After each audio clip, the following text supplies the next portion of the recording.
नमस्कार, मैं हूं Awadhesh Srivastava. Robert T Kiyosaki के रिच डैड उन्हें पैसे के बारे में, उसकी अहमियत के बारे में और साथ में आने वाले डर और लालच के बारे में समझाते हुए कहते हैं कि कुछ और पाने की इच्छा को, बेहतर पाने की इच्छा को लोग लालच कहते हैं, पर मेरे लिए ये इच्छा ही है और इसमें कोई बुराई भी नहीं है। पर यकीन मानो, अगर मैं तुम्हें $5 भी दूं तो भी तुम्हारी समस्या नहीं सुलझेगी, तुम अमीर नहीं बन पाओगे। अपने रिच डैड की बात सुनकर रॉबर्ट टी कियोसाकी ने पूछा, ऐसा क्यों? अगर मैं इतनी सैलरी उठाऊंगा उसके बाद भी मैं अमीर क्यों नहीं बन पाऊंगा? तब रिच डैड ने कहा, क्योंकि अमीरी मन से होती है, सोच से होती है, पैसे से नहीं। पैसा आज है, कल जा भी सकता है, पर जो इंसान सोच से अमीर है, जो ये जानता है कि पैसे को कैसे संभाला जाए, पैसे को कैसे कमाया जाए, पैसे को कैसे बनाया जाए, वो कभी भी गरीब नहीं हो सकता। इस पर रॉबर्ट टी कियोसाकी ने पूछा, तो क्या हमें पैसे से दूर रहना चाहिए, उसके पीछे भागना नहीं चाहिए? इस पर रिच डैड ने जवाब दिया, देखो, पैसे से दूर रहना भी उतना ही बड़ा पागलपन है जितना कि उसके पीछे भागना। मुसीबत की घड़ी में या पैसे न होने की घड़ी में, गरीबी की हालत में ज्यादातर लोग ये नहीं जानते कि वो अपने दिमाग से सोचते हैं या अपने दिल से।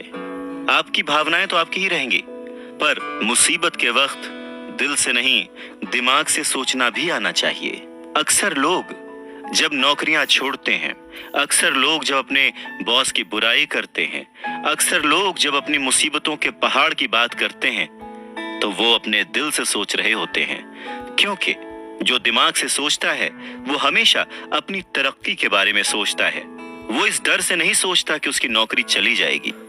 तुम्हें दिल के हाथों मजबूर होकर, डर के हाथों मजबूर होकर पैसे का गुलाम नहीं बनना है। मैं चाहता हूं कि तुम दिमाग से सोचो और पैसे को अपना गुलाम बनाओ, ताकि वो पैसा तुम्हारे लिए काम करे। क्योंकि इस दुनिया में सच्चा अमीर वही है जो पैसे के पीछे ना भागे, जो खुद पैसे के लिए काम ना करे, बल्कि उसका पैसा उसके लिए 24 घंटे काम करता रहे। बढ़ती हुई महंगाई और घटती हुई कमाई को देखकर मुझे आधार कार्ड की नहीं बल्कि उधार कार्ड की जरूरत महसूस हो रही है। नमस्कार, मैं हूं अवधेश श्रीवास्तव और आज हम चर्चा कर रहे हैं रॉबर्ट टी कियोसाकी की लिखी book rich dad poor dad की। सच में रॉबर्ट टी कियोसाकी की ये बुक तब भी उतनी ही प्रासंगिक थी, उतनी ही रिलेवेंट थी जितनी कि आज। महंगाई हमेशा बढ़ती आई है, चीजें महंगी होती आई हैं, दाम बढ़ते आए हैं। उसके पीछे का कारण, उसके पीछे की सोच क्या है और ये महंगाई है क्या, कैसे बढ़ती है, इसके बारे में रॉबर्ट टी कियोसाकी के रिच डैड बहुत अच्छे से समझाते हैं।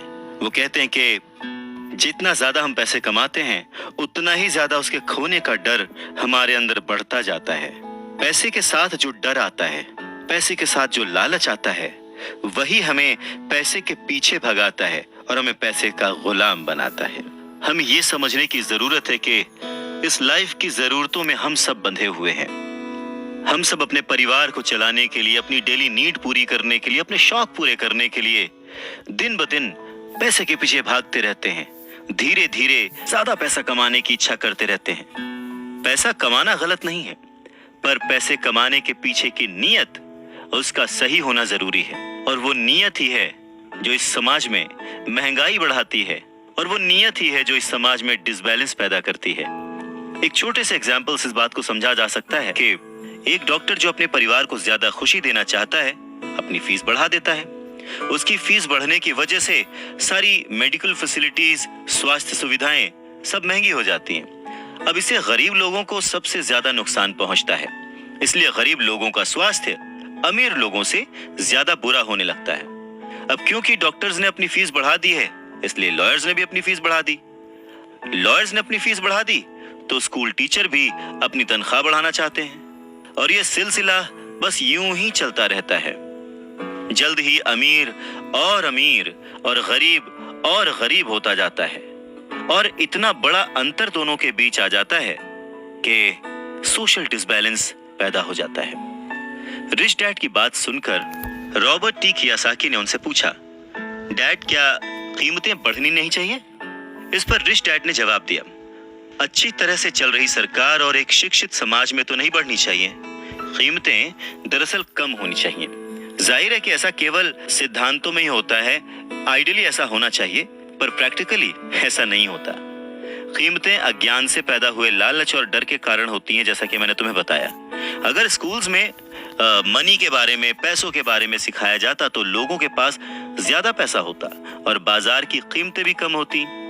ये सब कुछ इंटर रिलेटेड है, एक दूसरे से जुड़ा हुआ। पर हमारी सोसाइटी में सिर्फ पैसे के लिए काम करना सिखाया जाता है, पैसे की ताकत का इस्तेमाल करना नहीं सिखाया जाता। और इसीलिए मैं हमेशा कहता हूं कि पैसे से जुड़े ऐसे किसी भी मुद्दे पर दिमाग से सोचने की जरूरत है। इसके आगे रॉबर्ट टी कियासाकी अपने डैड से पूछते हैं, डैड बहुत देर से आप कह रहे हैं कि दिल से मत सोचो, दिमाग से सोचो, आखिर दिल से सोचने और दिमाग से सोचने में फर्क क्या है? इस पर रिच डैड उन्हें समझाते हैं, देखो मैं ये बात अक्सर सुनता हूँ कि हर आदमी को काम करना पड़ता है, या फिर अमीर लोग दूसरों के पैसे मार लेते हैं, मेरी सैलरी बढ़नी चाहिए, मैं इस काम से खुश नहीं हूँ, मैं दूसरी जगह जॉब ढूंढ लूंगा, वगैरह वगैरह। पर अगर हम ध्यान से देखें तो ये सारी बातें भावनाओं में बहकर कही गई हैं, ये सारी बातें इमोशनल होकर कही गई हैं। और अक्सर भावनाओं में बहकर हम जो भी डिसीजन लेते हैं वो सिर्फ हमें नुकसान पहुंचाता है। तो बात को समझो, जब भी कोई डिसीजन लो दिमाग से लो, जल्दबाजी मत करो, हाँ पर जल्दी करो। बस इसी तरह से मन लगाकर काम करते रहो, तुम्हारा जो दिमाग है वो तुम्हें जल्द से जल्द कुछ ना कुछ ऐसे सही तरीके बता ही देगा जिससे तुम ज्यादा कमा पाओगे, ऐसी चीजें देख पाओगे जो दूसरे लोग नहीं देख पाते। मौका उनकी नाक के नीचे होता है, अवसर उनके पास होता है, सामने होता है, पर वो उसे पहचान नहीं पाते। पर अगर तुम दिमाग से काम लोगे तो तुम उन्हें पहचान पाओगे, उन मौकों का फायदा उठा पाओगे और जिंदगी में आगे बढ़ पाओगे। पैसा आए तो मुसीबत, ना आए तो मुसीबत, इसीलिए पैसे को समझना बहुत जरूरी है। नमस्कार, मैं हूं अवधेश श्रीवास्तव। रॉबर्ट टी कियासाकी कहते हैं कि वो और उनका दोस्त माइक अब बड़े हो चुके थे और माइक ने अपने डैडी का बहुत बड़ा सा कारोबार संभाल लिया था और बहुत सक्सेसफुल भी था। और अब माइक अपने बेटे को ठीक वैसे ही सिखा रहा था जैसे कि उसके डैड ने, यानी कि रॉबर्ट टी कियासाकी के रिच डैड ने उन दोनों को सिखाया था। रॉबर्ट टी कियासाकी कहते हैं कि जब वो 47 साल के हुए तो उन्होंने डिसाइड किया कि अब उन्हें रिटायर हो जाना चाहिए। रिटायरमेंट का ये मतलब नहीं होता कि काम नहीं किया जाएगा या आगे काम नहीं करना चाहते वगैरह वगैरह। रिटायरमेंट का मतलब ये होता है कि अब आप इस लायक हो गए हैं कि आपका पैसा आपके लिए काम करे। रिटायरमेंट का सही मतलब यही है कि आपने पूरी जिंदगी जो मेहनत करके, जो स्ट्रैटेजीज बना के, सही जगह निवेश करके पैसा लगाया था, अब आपकी वो एज आ चुकी है कि अब आप उस पैसे को एंजॉय करें, क्योंकि आपका पैसा अब आपके लिए काम करना शुरू कर चुका है। कुछ लोग पूरी जिंदगी काम करते रहते हैं, रिटायर नहीं हो पाते। पूरी जिंदगी काम करना गलत नहीं है, पर यह डिफरेंस समझना बहुत जरूरी है कि पैसे की जरूरत की वजह से पूरी जिंदगी काम कर रहे हैं, उसका गुलाम बन के काम कर रहे हैं, या फिर उसका मालिक बन के और अपने काम को एंजॉय करके पूरी जिंदगी काम कर रहे हैं। रिटायरमेंट को दूसरे शब्दों में चिंताओं से आजादी भी कह सकते हैं। इसका मतलब यह है, पैसा अगर सही तरह से खर्च किया जाए, पैसे को अगर सही तरह से मैनेज किया जाए तो वो अपने आप बढ़ता रहता है। ये ठीक एक पेड़ लगाने की तरह है कि आप सालों तक इसे पानी देते हैं। जब आप अपने बिजनेस में होते हैं, अपनी जॉब में होते हैं और कभी भी इसमें कोताही नहीं करते, जब भी उस पेड़ को जरूरत होती है आप उसकी सेवा करते हैं, और फिर जब वो पेड़ बड़ा हो जाता है, जमीन की गहराइयों में उसकी जड़ें पहुंच जाती हैं, फिर वो अपने आप आपको छाया और फल देता है और फिर आपको उसके लिए काम करने की जरूरत नहीं पड़ती। पैसा भी कुछ कुछ उस पेड़ की ही तरह है। अगर इस बात को एक दूसरे एग्जाम्पल से समझें तो हमें जैसा गोल बनाना है उसके लिए हमें प्रिपरेशन भी वैसी ही करनी पड़ेगी। अगर बहुत ऊंची बिल्डिंग बनानी है तो हमें उसकी नींव बहुत गहरी खोदनी पड़ेगी, और अगर हमें सिर्फ छोटा सा घर बनाना है तो उसकी नींव छोटी होगी। पर प्रॉब्लम यही होती है, हम छोटी सी नींव खोद कर बहुत बड़ी सी बिल्डिंग बनाने की कोशिश करते हैं जो कि बाद में ढह जाती है। तो जरूरी क्या है? पैसे को समझना, पैसे को संभालना, पैसे को संभालने के लिए उसे समझा कैसे जाए। इसके लिए सबसे जरूरी बात है लायबिलिटीज और एसेट्स के बीच फर्क को समझा जाए और एसेट्स को खरीदा जाए और लायबिलिटीज में पैसे न डाले जाएं। अच्छा, ये सुनने में बहुत ही आसान लगता है, लेकिन सच यही है कि ये आपको अमीर बनने में बहुत मदद करेगा। लेकिन अगर ये इतना ही सिंपल है तो फिर हर कोई इस बारे में सोचता क्यों नहीं? लोगों को लगता है कि उन्हें लायबिलिटीज और एसेट्स के बीच फर्क पता है, पर लायबिलिटीज और एसेट्स के बीच का जो बारीक सा फर्क है वही लोगों को नहीं पता है। तो चलिए इसके बारे में और डिटेल में बात करते हैं। लायबिलिटीज और एसेट्स क्या हैं? लायबिलिटीज वो हैं जहां से आपको पैसा कभी नहीं आएगा, उल्टे आपको उसमें और पैसा डालते रहना पड़ेगा। और एसेट्स वो चीजें हैं जो आपको पैसा देती रहेंगी, दिन ब दिन उनकी कीमत बढ़ती रहेगी, वो आपको अमीर और अमीर बनाती रहेंगी। इसको अगर इनकम और एक्सपेंस के टर्म में समझे तो और आसान होगा। सिंपल सा मतलब है, इनकम है कि आपके पास कितना पैसा आया और एक्सपेंस है कि आपने कितना पैसा खर्च किया।